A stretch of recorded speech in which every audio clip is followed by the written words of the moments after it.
Kaiju number 8 episode 20 में आप सबका स्वागत है। पिछले एपिसोड में हमने देखा था फाइनली काप्का को अब छोड़ दिया गया है, मतलब उसे मारा नहीं जाएगा और अब उसको अपनी यूजफुलनेस सबको दिखानी होगी। अब आगे एपिसोड के शुरू में हम देखते हैं कि कोरू के पास मीनाशिरो की एसएमएस आता है। वो देख के वो बहुत खुश होती है क्योंकि वहाँ पे काप्का के छूटने के बारे में लिखा हुआ था, पर वो फिर भी मन में सोचने लगती है ये जान के मुझे अच्छा लग रहा है पर फिर भी मैं सेलिब्रेट नहीं कर सकती। मुझे और ज़्यादा ताकतवर होना होगा और ताकतवर, ताकि फिर से जब ज़रूरत पड़े तब मैं उसे रोक सकूं। वो यही सब सोच रही थी तभी वहाँ पे एक और ऑफिसर आता है जो कि बहुत ज़्यादा लंबा था। वो है फर्स्ट डिवीजन वाइस कैप्टन एजी हासेगावा। वो उसे कैप्टन के ऑफिस में ले जाने के लिए आया था। उसे सामने देख के किकोरू भी बहुत ज़्यादा हैरान होती है। कुछ देर बाद हम देखते हैं उन दोनों को जाते हुए हम देखते हैं हासेगावा कहने लगता है आई होप कि तुमने मीनाशिरो से सुना होगा कि तुम्हें अब से फर्स्ट डिवीजन में रखा जाएगा क्योंकि तुम्हारा जो ताचिकावा बेस था वो लगभग तबाह हो चुका है। किकोरू हाँ कहती है और कुछ देर बाद हम देखते हैं वो सोचने लगती है द फर्स्ट डिवीजन वो तो सबसे ज़्यादा ताकतवर ग्रुप है हमारे जापान का। यहाँ तक कि उनका नाम इतना ज़्यादा है कि उनका नाम जब मैं अमेरिका में थी तब भी मैं सुनती थी इनके बारे में। तो मुझे परफेक्ट रहना होगा, परफेक्ट तरीके से बिहेव करना होगा। और कुछ ही देर बाद देखते हैं हासेगावा और वो उस जगह पे पहुंच जाते हैं। वो बहुत ज़्यादा सीरियस होती है, बहुत ज़्यादा सीरियस इसीलिए कि वो पहली बार फर्स्ट डिवीजन कैप्टन जो कि जापान का सबसे ताकतवर कैप्टन है वो उसके सामने आ रहा है। वो सोचती है कि वो यही से सब कुछ सीखेगी जो भी उसकी ज़रूरत है, जितना भी वो ताकतवर होना चाहती है वो यही से होगी। पर तभी देखते हैं धीरे धीरे दरवाज़ा खुलता है और दरवाज़ा खुलते ही हम कुछ अजीब नोटिस करते हैं। देखते हैं फर्स्ट डिवीजन कैप्टन जेन नारुमी वो गेम खेल रहा था और उसकी आंखों में बहुत ज़्यादा डार्क सर्कल्स पड़ चुके हैं। उसकी रूम की हालत भी बहुत ज़्यादा ख़राब है और कहने लगता है और थोड़ा सा इसके बाद प्लैटिनम रैंक और थोड़ा सा। किकोरू ये देख के आप लोगों की क्या हालत होती है अगर आप किसी को बहुत मतलब गॉड लेवल पे मानते तो वैसा ही हालत अभी किकोरू के साथ हो रहा है। ये देखने के बाद हम देखते हैं हासेगावा उसे बाहर रुकने के लिए कहता है और अंदर चला जाता है। अंदर जाते ही हम देखते हैं वो नारुमी को एक किक मारता है जिससे नारुमी बहुत दूर जाके गिरता है और उसका BS5 खराब हो जाता है। ये देख के वो बहुत जोर से चिल्लाते हुए कहने लगता है तुम बहुत ज़्यादा हार्टलेस हो, तुम सच में बहुत ज़्यादा हार्टलेस हो हासेगावा कहता है मैंने तुमसे कहा था ना मैं जल्दी आऊँगा, तो तुमको ये सब कुछ क्लियर करने के लिए कहा था। ये सुनने के बाद जेन नारुमी कहता है हाँ मैंने सुना था, पर ये इन्फो लेने के बाद इसको अपने कान में घुसाओ और इसके हिसाब से मैं काम करूँ या नहीं ये मेरा चॉइस है ना।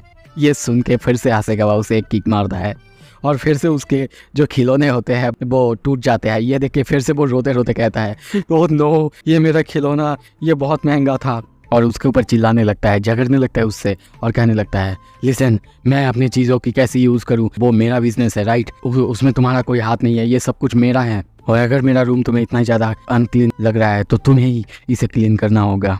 पर ये सब कुछ बिना सुने हम देखते हैं हासेगावा उसे उठा के किकोरू के पास लाने लगता है। पर जब उसे ले जाया जा रहा था तब वो पीछे देखता है और पीछे देखता है कि सभी उसकी सारी चीज़ें को क्लीन करा जा रहा है और ले जाया जा रहा है। कुछ देर बाद हम देखते हैं उसे हासेगावा किकोरू के पास लाता है। उसकी हालत बहुत ज़्यादा ख़राब है, उसकी आंखों में अभी भी हम बहुत सारे डार्क सर्कल्स देखते हैं। हासेगावा कहता है यह है कैप्टन नारुमी, आई होप कि तुम्हें देख के बहुत अच्छा लगा होगा। किकोरू की हालत अभी भी बहुत ज़्यादा ख़राब है, वो बस मन में सोच रही है वेल मैं अब क्या करूँ, क्या मैं अब ऐसे बंदे की रिस्पेक्ट करूँगी। जेन नारुमी कहते हैं ओह तो तुम वही लड़की हो जिसके बारे में बहुत दिनों से मुझे सुनाई दे रहा है। पर कुछ देर बाद हम देखते हैं किकोरू ठीक करती है कि नहीं उसे रिस्पेक्ट करना ही होगा क्योंकि जो भी हो आखिर वो फर्स्ट डिवीजन कैप्टन है, और तभी उसे सैल्यूट करते हुए अपना परिचय देती है। जेन कहता है अरे मुझे ये सब कुछ नहीं चाहिए, as a first division captain मैं बस तुमसे एक ही चीज़ चाहता हूँ, एक ही चीज़, और वो एक चीज़ है चलो मैं तुम्हें अभी नहीं बताऊँगा, जब तुम एक्शन खुद देखोगी तुम्हें खुद ही पता चल जाएगा। और हाँ मैं तुम्हें ऑब्जर्व करने की अनुमति देता हूँ और उनमें से नोट्स लो ताकि तुम यहाँ पे अच्छे से रह सको और समझ सको। कुछ देर बाद हम देखते हैं एक बहुत खतरनाक काइजू वहाँ पे आ रहा है और दूसरी तरफ फर्स्ट डिवीजन बेस से वहाँ पे अटैक किया जा रहा है उस काइजू के ऊपर। वो लोग बहुत ही खतरनाक तरीके से उस काइजू के ऊपर अटैक कर रहे हैं और उसका रास्ता रोक रहे हैं। ये देख के किकोरू बहुत ज़्यादा हैरान होती है और सोचती है इन लोगों की ताकत इतना ज़्यादा है, यहाँ पे मैंने सुना है हर एक बंदा 40% से ऊपर है, तो सच में ये लोग बहुत ज़्यादा ताकतवर है। और तभी पीछे देखती है, हम देखते हैं वहाँ पे जेन नारुमी रेडी हो रहा था और वो उसे देखते हुए कहता है तो किकोरू शिनोमिया, लगता है कि हमारे जाने का वक्त आ चुका है। और तभी देखते उस काइजू के ऊपर एक हेलीकॉप्टर को, और यहाँ पे वो कहता है मैनर्स, अपीयरेंस, ग्रेस, इंटेलिजेंस, मुझे इनमें से कुछ भी नहीं चाहिए। मुझे बस तुमसे अगर कुछ चाहिए वो है। और तभी देखते हैं वो उस हेलीकॉप्टर से नीचे आ रहा था, अपने हथियार को तैयार करता है और एक ही बार में उस काइजू को पूरी तरह से मार देता है। और वही भी हम देखते हैं वो काइजू ब्लास्ट होता है और उसकी एक एक बॉडी पार्ट समंदर में गिरने लगता है। वो अपनी बात कंटिन्यू करते हुए कहता है मुझे बस तुमसे एक ही चीज़ चाहिए और वो है ओवरवेलमिंग स्किल। और कुछ देर बाद हम देखते हैं वो उसी काइजू के बॉडी पे बैठा हुआ है और कहने लगता है मुझे ऐसा कोई नहीं चाहिए जिसके पास अच्छी मैनर हो, पर मुझे ऐसा ज़रूर कोई चाहिए जो कि ताकत का भूखा हो, मुझे स्किल दिखा सके। ये सुन के किकोरू खुश होती है और कहती है अब तुम बात कर रहे हो ना। सीन शिफ्ट होता है। कुछ देर बाद हम देखते हैं काइजू हमले को रोकने के बाद न्यूज़पेपर को देखते हैं। नारुमी न्यूज़पेपर पढ़ रहा था। वहाँ पे कैप्टन आशिरो के बारे में बहुत बड़े करके लिखा गया था, पर वहाँ पे नारुमी के बारे में बिल्कुल नहीं। और ये देख के हम देखते हैं नारुमी बहुत ज़ोर ज़ोर से चिल्लाने लगता है और कहने लगता है हे होल्ड अप, ये बहुत बुरा है। ये देख के तो ऐसा लग रहा है जैसे कि उसी ने मारा है। वो किकोरू को ये सब कुछ दिखाने लगती है और कहने लगती है देखो किकोरू, ये आशिरो इतना ज़्यादा ट्रेंडिंग क्यों कर रही है जबकि मैंने उसे मारा है। और कुछ देर बाद देखते हैं शांत होता है और अपने मोबाइल में कमेंट पढ़ने लगता है और कहता है सारे के सारे क्रेडिट्स उसको चले गए। नहीं, ठीक नहीं है, सारे कमेंट्स भी बहुत ज़्यादा क्रिंज है। उसकी ऐसी हरकतें किकोरू बस देख रही थी और सोचता है क्या जापान का स्ट्रॉन्गेस्ट कैप्टन, उसका ईगो सफर हो रहा है। कुछ देर बाद अभी भी हम देखते हैं जे नारुमी वो अपने उसी हालत में है। तभी उसका फ़ोन बजता है पर वो नहीं उठा रहा था। ये देख के किकोरू कहती है आप अपना फ़ोन नहीं उठाएंगे सर?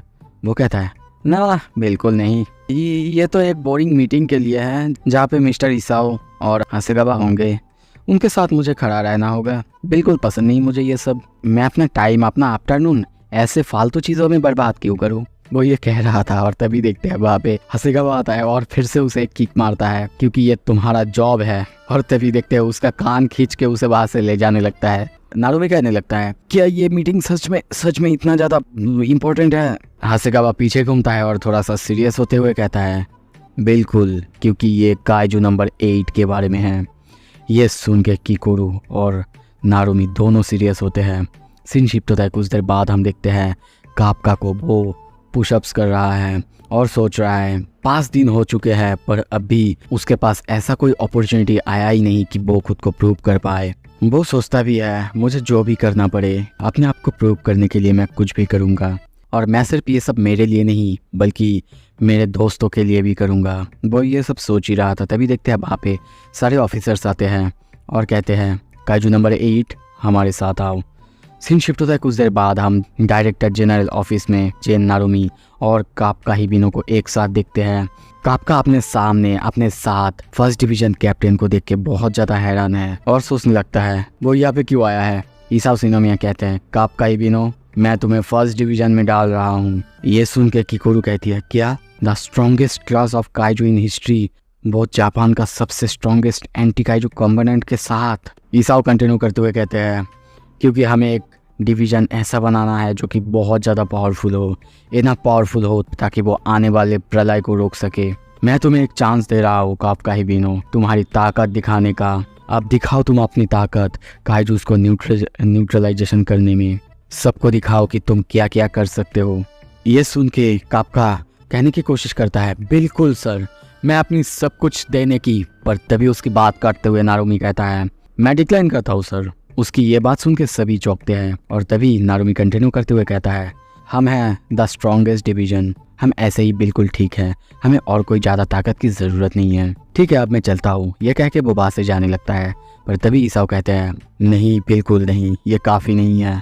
नंबर 9 खुद को एक ह्यूमन में डिस्गाइज कर सकता है। नंबर 10 अपने साथ हज़ारों काइजूस को लाके एक साथ डिफेंस फोर्स पर अटैक कर सकता है। पता नहीं क्यों वो दोनों हम लोगों ने पास्ट में जितने भी सारे काइजूस से फाइट की है सबसे ज़्यादा डिफरेंट है। जे नारुमी पता नहीं क्यों वो लोग बहुत ज़्यादा इवॉल्व कर रहे हैं और मुझे लगता है कि यहाँ पे एरोगेंस का काम नहीं है, तो हमें संभालना होगा, हमें भी उनकी तरह खुद को इवॉल्व करना होगा। उनकी ये बात सुन के नारुमी, कापका और सभी बहुत ज़्यादा हैरान होते हैं। ये सुन के फिर भी नारुमी कहते हैं कि आपको मुझ पर बिल्कुल विश्वास नहीं है मिस्टर इसाओ।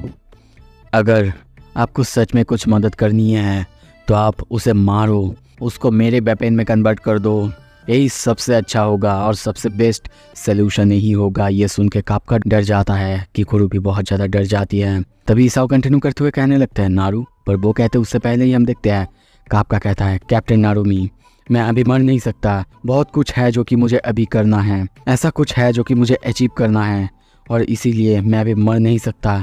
कापका इबिनो आपके सेवा में हाजिर है सर। ये वो बहुत ही कॉन्फिडेंट के साथ कहता है। ये सुन के नारुमी कहता है हाँ ठीक है, देखो मुझे तुम्हारी इमोशन, तुम्हारी सिचुएशन कुछ भी हो, मुझे कुछ भी परवाह नहीं है। मुझे अगर तुम कुछ दिखा सकते हो तो वो है तुम्हारा स्किल्स और रिजल्ट, मुझे यही चाहिए और कुछ नहीं। और हाँ, अगर फिर से तुम दोबारा जैसा पहले मिस्टर इसाओ के साथ तुमने करा था वैसा करा तो जल्दी ही मैं तुमको डिस्पोज कर दूंगा, न्यूट्रलाइज कर दूंगा और अपना वेपन बना लूँगा। कापका कहता है thank you very much sir. So क्या होगा, क्या कापका खुद को साबित कर पाएगा? सो सब कुछ देखेंगे अगले एपिसोड में। देखने के लिए शुक्रिया, सब्सक्राइब कर लो।